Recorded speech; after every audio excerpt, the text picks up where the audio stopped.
on FYI, why are so many of us not able to go to the dentist?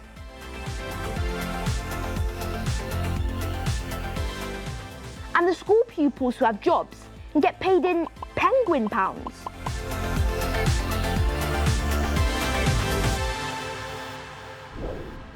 This is FYI, your weekly news show with the stories that matter to you.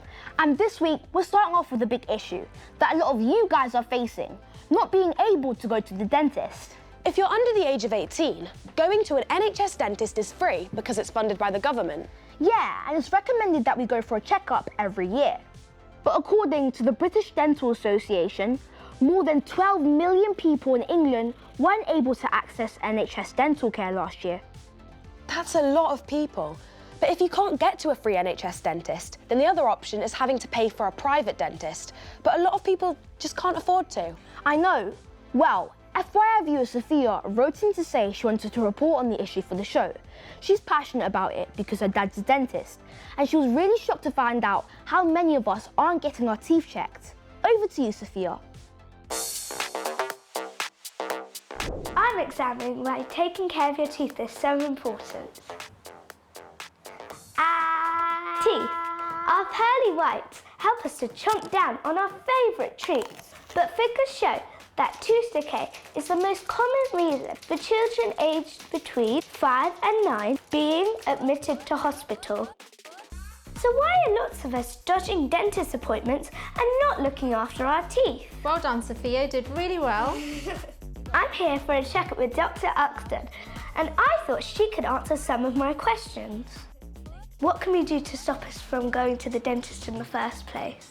Well, I think it's really important that you start coming at a really young age, and it may mean that we can avoid treatment altogether. What do you say to those of us who are nervous to visit you?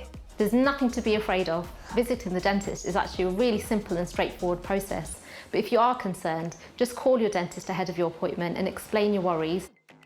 And it's not just fear of the dentist that can stop us coming. The NHS is struggling to cope with demand. So, what do you think are the main reasons why we don't go to the dentist? Well, the most common reason is the fact that it can be incredibly hard to get access to seeing an NHS dentist. In some areas of England last year, young people had to wait an average of 18 months just to be looked at. In recent years, we've had a lot of dentists who have left the NHS. We've had a lot of dentists retire. We've also had less dentists coming in. And unfortunately, we're having a lot of dentists leave working in the NHS due to the shortage of funding from the government, which is restricting on how much treatment we can actually perform. Have you got any dental care tips for us? So it's really important to be brushing your teeth at least twice a day with a fluoride toothpaste. Diet is also incredibly important. We really need children to reduce the number of sugary snacks that they have in a day, and be careful with what you drink. So many fizzy drinks, fruit juices, and even all the drinks that say no added sugar can actually be really damaging to your teeth. It is clear that having regular checkups and watching what you eat and drink is the key to a healthy smile. And the government needs to do more so everyone can have equal access to dental care.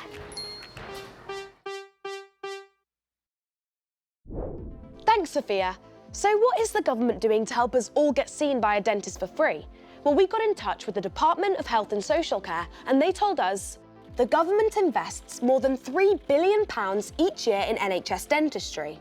And last year, around 800,000 more children saw an NHS dentist compared to the year before. Our new plan for dentists will create 2.5 million more appointments this year.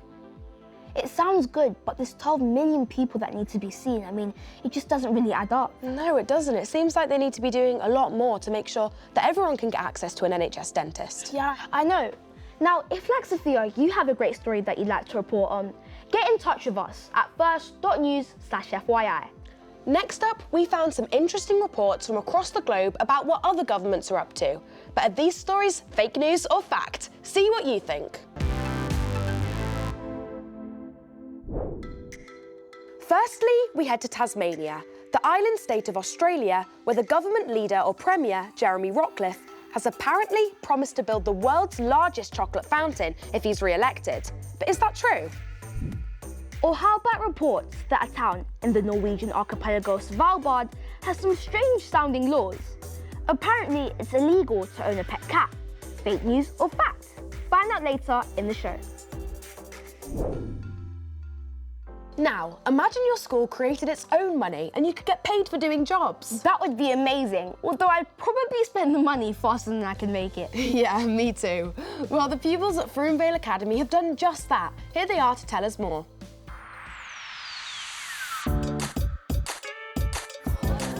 I'm off to work. I'm a first aider. I make sure that when people are hurt, they get the right sort of help. The white might sting a bit, just open it up and clean it, okay? Okay. I got this job a couple of years ago. They gave me an interview and that was really fun. I get paid £1 penguin pound a week. What? You haven't heard of a penguin pound? That's the currency here at Froomvale Academy. Oh, and did I tell you I'm a pupil here? Could I exchange my FVC points for a penguin? One job equals 3 Froomvale visiting cards. And once you get 10 of those, you can exchange it for £1 penguin pound. And then, with £1 penguin pound, you can get something from Miss Saunders' pink box. And then if you manage to get up to 10, you can get a Froomvale hoodie. There are multiple jobs. Our job is recycling. Recycling involves going to each class and putting a bin of paper into this red bucket. And we put it outside with the other recycling. We are breakfast club monitors. So we set up Breakfast Club by putting down the benches and taking out the cereal.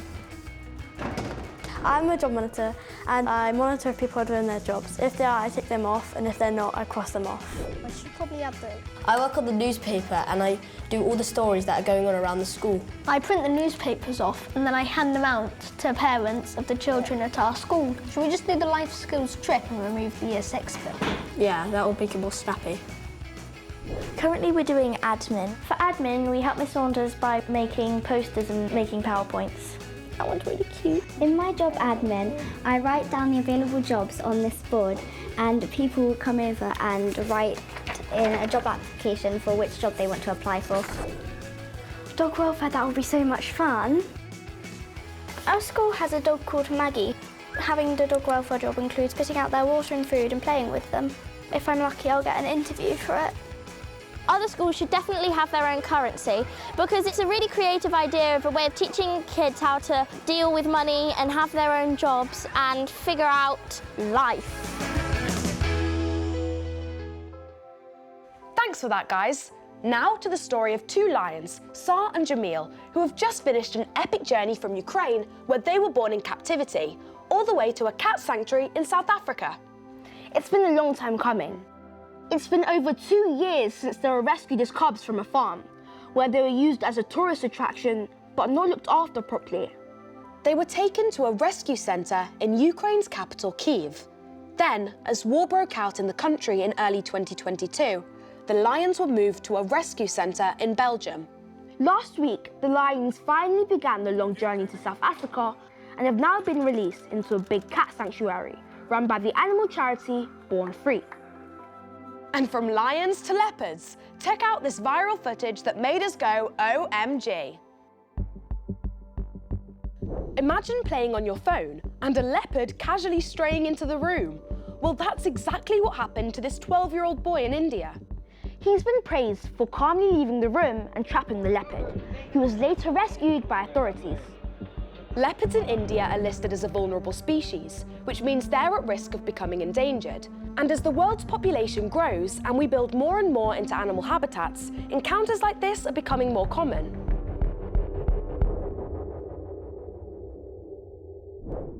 So this year, it's the Summer Olympics and Paralympic Games in Paris. But what if there was an Animal Olympics, and who would win gold? Well, author and presenter Clare Balding has some ideas in her new book, Animal All-Stars. And we've got a hold of her to talk about it. Hi, Clare. Thanks so much for joining us. Hey, so nice to meet you both. So what made you come up with the idea for your book?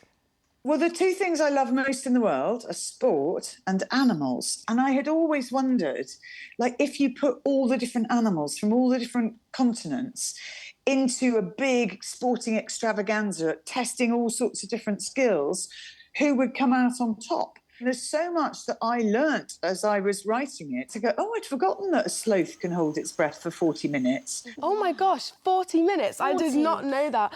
So what's the best fact that you found out while writing the book? It's about a sea cucumber, because a sea cucumber can liquefy its insides and then inject them out of its bottom. What? And I mean, like, as a party trick, it would be a bit of a party stopper, I think. Yeah. I give all of my contestants names, all of them, apart from one, the housefly. We sort of disregard houseflies, and actually the housefly is extraordinary. Its speed of reaction is faster than any other animal on the planet, and it's why they're so difficult to sort of catch. I would have never thought of that. You've done the commentary for many Olympic Games, so what do you think makes it so special? I love the fact that once every 4 years, for quite a lot of athletes, this is the only chance they get to compete in front of a massive audience. So I really love that it brings together so many different athletes from different parts of the world, and that you suddenly start to care about and understand the rules for something like skateboarding or breakdancing. And I can just imagine the energy being amazing just to be there. Yeah, and I don't know whether you know this, random fact coming up.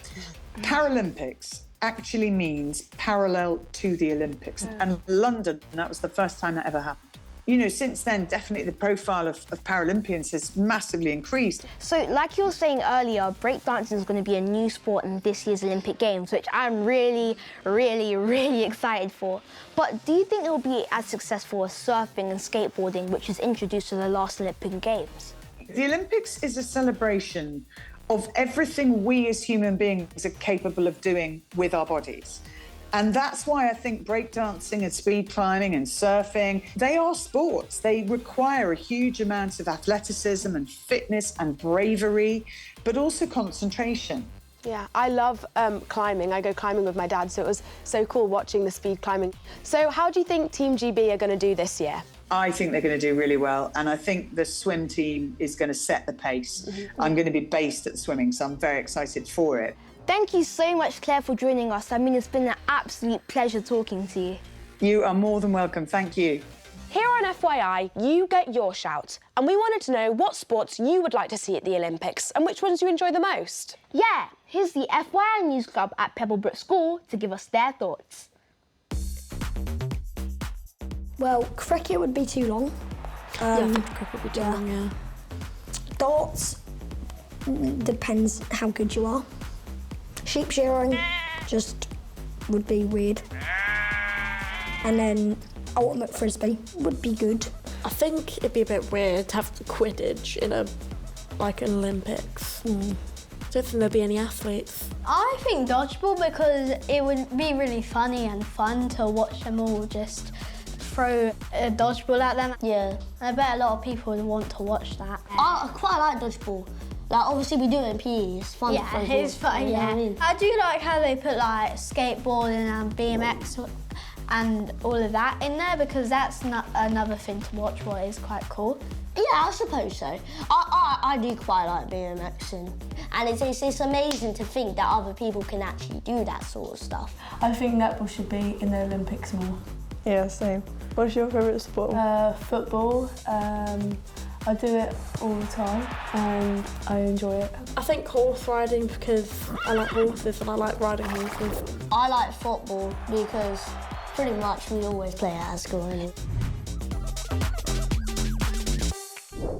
So, what did you make of these two stories we found this week? The reports that Tasmania's Premier has promised to build the world's largest chocolate fountain are fact. As well as a chocolate fountain, Jeremy Rockcliffe said if he is re-elected, he will put $12 million towards a new chocolate tourist attraction. And the story that pet cats abandon a town in Svalbard is also fact. Because cats like to hunt, laws prevent residents from owning them as pets in order to protect local wildlife. We've had a lot of animals on the show this week, but we're going to finish with the UK's most popular pet, the dog. Did you know there's a world-famous dog competition held every year here in the UK? It's called Crufts, and this year 24,000 dogs from across the world came to compete. A big congratulations to some of 2024's top dogs. The winner of the terrier group was Zen, the Jack Russell. He's very cute, but personally, I think my border terrier Bella is cuter. Aww, she's so adorable. And Viking, the Australian Shepherd, won the most prestigious title. He was crowned Best in Show. Well done, Viking. See you next week for more top news. Bye!